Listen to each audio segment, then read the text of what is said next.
ang iyong ganda at hindi ka rin pinapansin pa. Tawagin mo may kumang dahil sa akala ko hindi ako ibig sa'yo.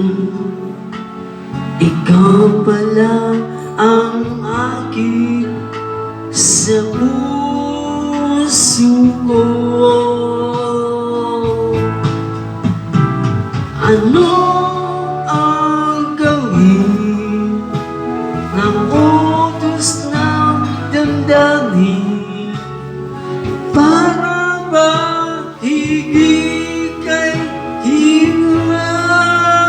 hiligin? Sana'y iniwain ang puso sa'yo balik. Nais ko malaman mo ng ibig kita. Nais ko malaman na